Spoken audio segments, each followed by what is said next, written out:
எப்பவுமே நாம பிடிச்ச முசலுக்கு 3 கால்னு பேசாத. இந்த உலகத்தையும் நல்லா இப்படி உத்து பாரு. உங்க ஆத்தாக்காரிக்கு கண்ணுல பூ விழுந்துருச்சு. இன்னும் 6 மாசத்துக்குள்ள கண்ணு ஆபரேஷன் பண்ணலன்னா கண்ணே போயிடும்ட்டான். திடீர்னு 10,000 ரூபாய்க்கு நான் இங்க போகட்டும். பேசாம இன்னையில இருந்து நீயும் என் கூட கடைக்கு வா. மாட்டேன். ஏன்? என்னது ஏங்கிட்டு? உன் உத்தியோகம் பார்க்கறதுக்கு நான் பிஏ வரைக்கும் படிச்சேன். என்னடா பெரிய பிஏ இல்லைன்னுட்டு சும்மா எப்ப பாரு அவங்கிட்ட ரவுச்சு பண்ணிக்கிட்டு. உனக்கு கண்ணு திடீர்னு இப்படி ஆகும், 10,000 ரூபாய் தேவைப்படும்னு யார் கண்டது? ஏண்டா உன் ஆத்தாக்காரி கண்ணு போனா பரவாயில்லையா? பேசுறா, பெத்தவ கண்ணு போனா பரவாயில்லையா? ஒரு 50 ரூபா கொடு. இந்தா சொடக்கு போட்டு 50 ரூபாய் கேட்கற வேலை வேண்டாம். இப்படி பல 50 ரூபாய் நீ அடிச்சுட்டு போயிட்ட. அதெல்லாம் சேர்த்து வச்சிருந்தா கூட உங்க அம்மா கண்ணு ஆபரேஷன் முடிச்சிருப்பேன். இப்ப கடைசியா ஒரு 50 ரூபா கொடு. எதுக்கு?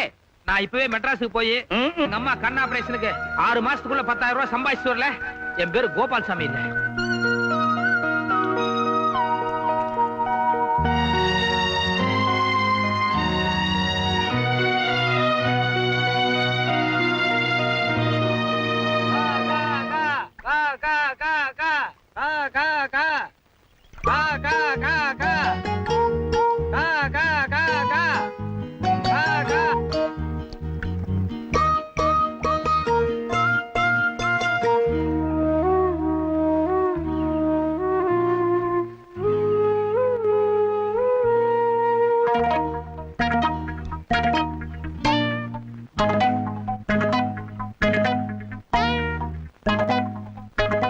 எனக்கு கை கால் நல்லா இருந்தா நான் 3Dயாவது சாப்பிடுவேன். உனக்கு என்ன கேடு?